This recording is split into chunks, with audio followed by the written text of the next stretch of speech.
dava para o resultado ter sido melhor. Mas bora falar do que foi esse Inter 0, Galo 0 pelo Brasileirão? Para quem não me conhece, meu nome é Douglas Araújo e você está no Minuto 13. Pois bem, meu povo, empate sem gols em um jogo em que a principal chance de gol foi de fato do time do Galo, mas vamos analisar um pouquinho do que foi essa partida, né? Porque o Galo entrou em campo com uma formação bem diferente daquilo que a gente está acostumado. Obviamente, o Barba poupando, pensando na terça-feira, no clássico contra o Cruzeiro pela Copa do Brasil, um jogo muito importante, não só pelo fato de ser um clássico, mas por ser uma fase mata-mata, por todo o contexto que já vem acompanhando Atlético e Cruzeiro nesses últimos anos. Então, o Galo aí mesclou o time, né? Tivemos alguns titulares, outros reservas também. O Barba Domingues mandou a campo o Galo com o Everson no gol, Natanael na lateral direita, Vitão e Juan na zaga e o Renan Lodge fazendo o papel de terceiro zagueiro pelo lado esquerdo.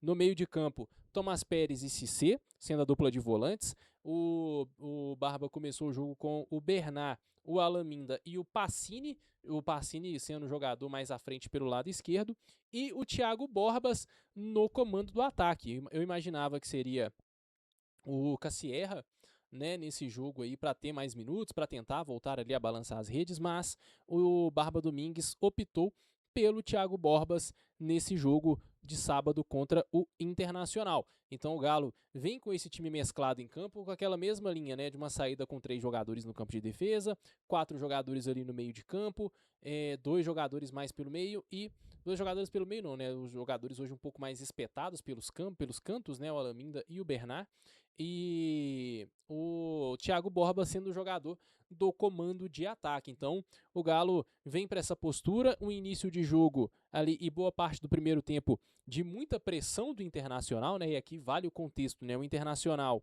precisando muito da vitória, porque está ali na boca da zona do rebaixamento, apenas 2 pontos de distância do Mirassol, que é o primeiro time da zona de rebaixamento. O Internacional que não vence no Beira-Rio há 3 meses pelo Campeonato Brasileiro, né? Porque nesse meio tempo venceu o Corinthians pela Copa do Brasil, mas pelo Brasileirão o Inter não vence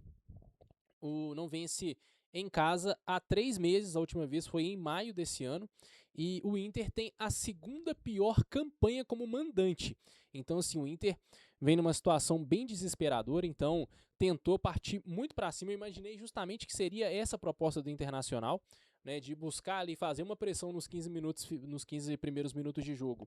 E se fizesse o gol, aí sim recuar, né, porque o Inter nos últimos jogos tem sido um time muito mais reativo do que propositivo, né, contra o Remo na segunda-feira. Fez o gol logo no começo do jogo, depois recuou seu time, tentou explorar os contra-ataques, né, mas hoje, como não conseguiu fazer o gol, o Inter acabou sendo um time de mais posse de bola durante toda a partida. Né, o Internacional que vem também numa linha ali de um 3-4-3, um 3-4-2-1, né, mais ou menos espelhado com aquilo que o Galo mandou a campo. Então, desde o início do jogo, os 15 primeiros minutos foi, não vou dizer de pressão, mas de volume de jogo do Internacional.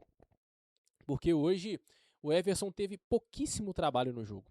Foi um jogo muito tranquilo do Everson, um jogo muito tranquilo da defesa do Galo, né? Teve uma boa atuação aí a defesa improvisada do Galo, essa defesa meio remendada do time do Galo. Né? O Internacional tentou pressionar, partir para cima, teve a posse de bola, teve volume, mas a defesa do Galo hoje soube suportar muito bem a pressão do time do Inter, principalmente ali nos 15 primeiros minutos iniciais.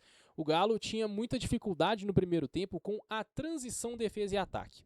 Né, quando o Galo tinha a posse de bola, o Internacional se fechava muito bem ali fechava muito bem as suas linhas, então o Galo tinha muita dificuldade de encontrar espaços, tanto que as principais chances que o Galo criou no jogo foram de vacilos da defesa do Internacional. Não foram de jogadas em que o Galo construiu ali, achou algum espaço. As chances que o Galo produziu foram chances ali de vacilos individuais da defesa do Inter que o Galo aproveitou, né? Numa ali, se não me engano, o Alaminda ou o Thiago Borbas, me falha a memória aqui agora, quem foi ali que conseguiu se aproveitar dessa falha do Maripan, e ali o Galo recupera a posse da bola, gira o jogo pelo lado esquerdo, o Alaminda tenta finalizar, e hoje o Matheus Cunha, enquanto esteve em campo, teve uma noite de Neuer, né? Porque ele fez 3 grandes defesas, ali evitou o gol do Galo na finalização do Alaminda, depois na sequência numa cabeçada do Juan, que apareceu bem na área ali, e aí o Matheus Cunha fez outra defesa, e aí no segundo tempo, depois que ele foi ter a defesa que salvou o Inter, mas aí ele acabou saindo machucado, a gente fala do segundo tempo um pouco mais pra frente, mas um primeiro tempo em que o Galo não teve tanto protagonismo com a bola. Vou até pegar as estatísticas aqui para ver a questão da posse de bola, porque o Internacional foi muito superior em posse de bola. O Internacional, na verdade, o Internacional teve 54% de posse de bola contra 46% do time do Galo. Em termos de posse de bola, acabou que foi mais equilibrado do que eu imaginei. Mas o Internacional teve mais a posse de bola, mas esbarrava muito na falta de criatividade e de pontaria dos seus jogadores. O Internacional é a quinta equipe que mais cria no Campeonato Brasileiro, mas é a segunda que mais desperdiça chances. Então, o Internacional não conseguia ter ali um domínio produtivo da sua posse de bola, e o Galo, de certa forma, confortável. Não vou dizer tão confortável assim, porque defensivamente o time ainda teve alguns momentos ali. O primeiro tempo, o Thomas Pérez ali acabou vacilando em alguns momentos, tanto que o Cissé teve que trabalhar por ele e pelo Thomas Pérez, então assim, muitas vezes fazendo a cobertura do Thomas Pérez errando algumas coisas ali de encaixe, de marcação, de posse de bola também, muito nervoso ali o volante ali nos momentos em que ele tinha a posse de bola. O Galo com muita dificuldade de desafogar pelo lado direito, tentava muito ali com o Natanael pelo lado direito, como o Renan Lodge hoje foi esse jogador preso, o lateral que ficou ali compondo a linha de defesa, né, sendo o zagueiro pelo lado esquerdo, isso deu liberdade para o Natanael subir por aquele lado do campo. Só que o Natanael, ele não tem assim, ele ajuda muito defensivamente, mas ofensivamente ele ainda deve muito, assim, falta mais qualidade para o Natanael nessa questão ofensiva. E aí ele era a opção de desafogo pelo lado direito, só que o time do Galo não conseguia sair muito bem por aquele lado. Acho que sentiu muita falta ali o time do Galo hoje de ter o Renan Lodge pelo lado esquerdo sendo esse jogador de desafogo, porque o Renan Lodge consegue gerar isso com mais qualidade do que o Natanael pelo lado direito. Então foi um time do Galo que teve dificuldade de sair para o jogo, o Bernat apareceu pouco ali pelo lado esquerdo, o Alaminda foi o jogador de mais destaque porque movimentava bastante, aparecia tanto pelo lado direito quanto pelo lado esquerdo, tanto que a grande chance do Galo no jogo surge com o Alaminda pelo lado esquerdo. Né? O Bernat acha o Alaminda, ele tá ali com pouco ângulo, mas aí ele tem um lance ali que, cara, é surreal, assim, o que ele faz. Ele, com pouco espaço, ele consegue passar pelo marcador, o Matheus Cunha chega nele, ele consegue driblar o Matheus Cunha também, fica com um gol escancarado, era fazer, tipo assim, mandar a bola pra rede e me abraçar. Mas aí o Alaminda acaba chutando ali no meio do gol, e aí no meio do gol aparece o Brian Aguirre do Internacional em cima da linha para salvar o Colorado. Assim, foi, cara, um lance inacreditável. Era ali o Galo deixou a vitória escapar nesse lance. Assim, foi o lance mais claro e cristalino do jogo inteiro. O Internacional não teve uma chance sequer parecida com essa durante o segundo tempo e nem no primeiro tempo. E o Galo depois também não teve outras oportunidades assim. Então, a principal chance do Galo sair com a vitória foi naquele lance do Alaminda. Acabou ali tendo a infelicidade de não finalizar bem. Fez toda a jogada certinha, mas aí pecou na hora da finalização, e também mérito do Brian Aguirre, que apareceu na hora certa ali para salvar o Internacional. Mas no fim, o primeiro tempo em que o Galo, mesmo não tendo tanta posse de bola, teve as principais chances a gol. O Everson fez só uma defesa numa finalização cruzada ali do Vitinho, do Internacional, né? E um primeiro tempo que se resumiu assim, de um Internacional que tinha a posse de bola, tinha o volume de jogo, mas que não conseguia converter isso em chances perigosas. Uma defesa do Galo muito confortável, né, mesmo sendo testada ali a todo momento, mas muito confortável, porque o Internacional não conseguia furar o bloqueio da defesa do Galo, e um ataque que não conseguiu ser tão operante assim, igual a gente esperava, e que quando teve as oportunidades acabou não conseguindo aproveitar. Esbarrou no Matheus Cunha inspirado hoje e no Alaminda, que não soube aproveitar quando teve o gol escancarado para ele após a excelente jogada que ele fez. Então, terminou assim o primeiro tempo. Já no segundo tempo, o Barba Domingues propõe dar a oportunidade ao Fred, faz a sua estreia, né? O Fred estreando ali na vaga do Bernat, e aí entra também o Dudu no jogo.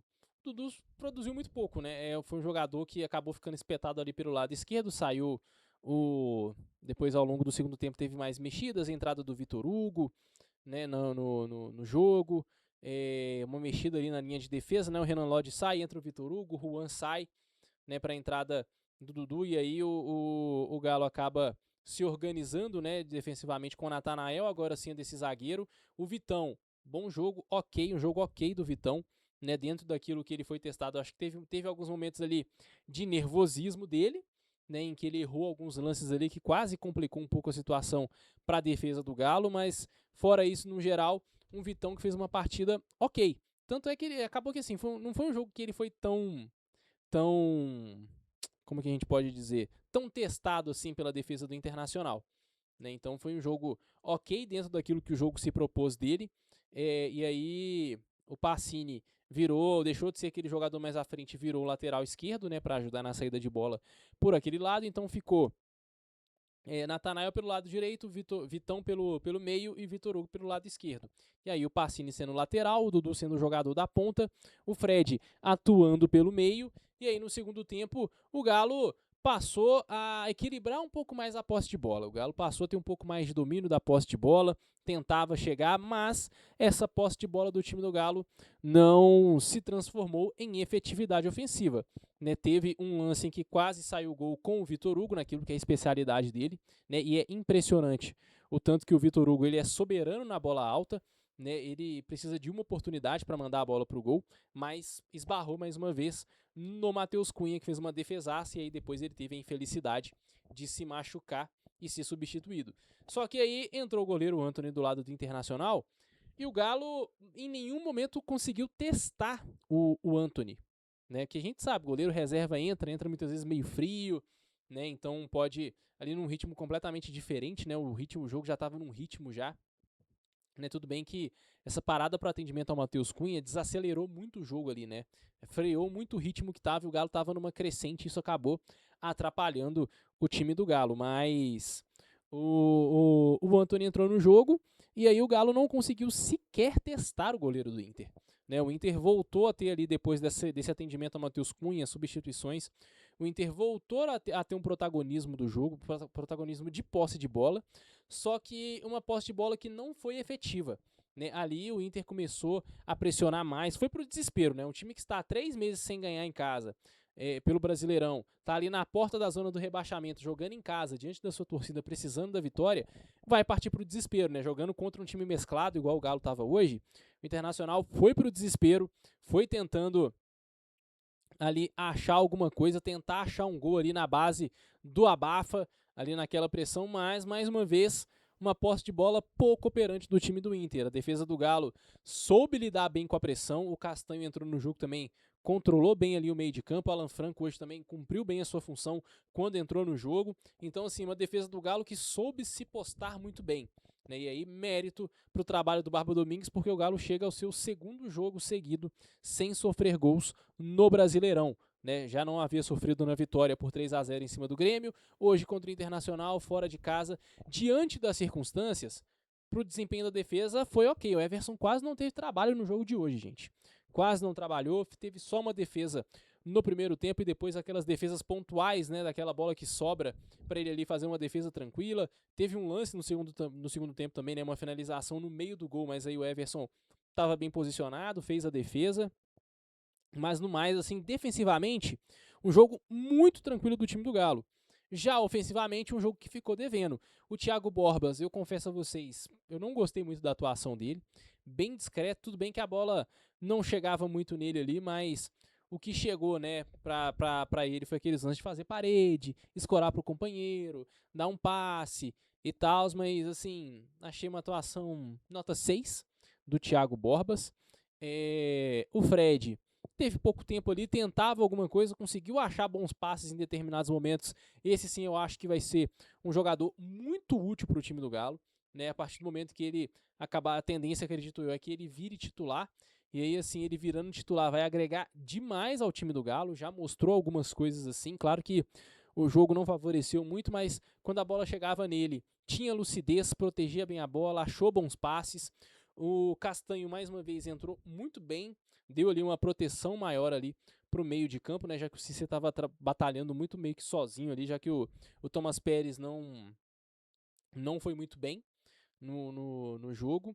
O Alan Franco na reta final também cumpriu bem a sua função. O Dudu, mais uma atuação abaixo do camisa 92, não foi bem nos minutos em que ele teve para atuar.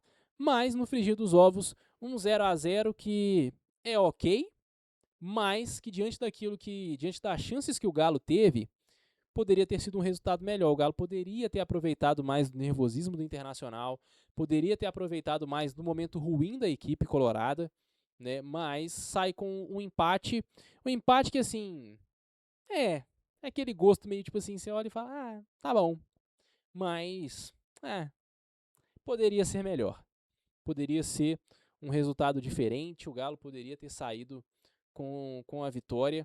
Acho que assim, mesmo não tendo tanta posse de bola, acho que dada a fragilidade do adversário, e até mesmo com o Galo tendo entrado com o time mesclado, mesmo assim eu acho que poderia sair com a vitória. Mas de toda forma, 11 jogos invictos do Barba, 11º jogo aí invicto, tá a um jogo de igualar o Gabriel Milito em 2024, que chegou a 12 jogos de invencibilidade, mas agora o desafio é maior, é contra o Cruzeiro, é Copa do Brasil, é um jogo fundamental para o Galo, tem que fazer um bom jogo no Mineirão para poder chegar na Arena MRV com chances de classificação e, se possível, sair com a vitória, né? Repetir aí a atuação do Clássico aí no primeiro turno do Campeonato Brasileiro.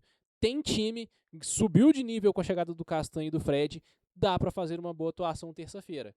Agora tem que ver como é que os jogadores vão chegar para esse jogo em nível de concentração, porque não pode fazer aquilo que fez contra o Bragantino aqui na Arena MRV. Mas no mais, meu povo, se você gostou do vídeo, não se esqueça, deixa o seu like, comenta o que você achou do time do Galo, o que você achou dos jogadores do Galo, principalmente os meninos da base, o Vitão, o Pacini, o que você achou da atuação deles no jogo de hoje, diz aí pra mim, e também do Thiago Borbas, do Fred, jogadores aí do Castanho que já vem pro seu segundo jogo aí com a camisa do Galo. Diz aí o que você achou da atuação do time e o que você espera pro clássico de terça-feira contra o Cruzeiro. No mais, minha gente, se inscreva no canal, deixa o seu like, curta, compartilhe, chama a galera aqui, a gente fala de Galo sempre, né? E se inscrever também não custa nada, né, minha gente? Me ajuda a chegar aí rumo aos 100 inscritos. Bora fazer esse canal crescer, minha gente. Um abraço pra vocês, até a próxima, valeu!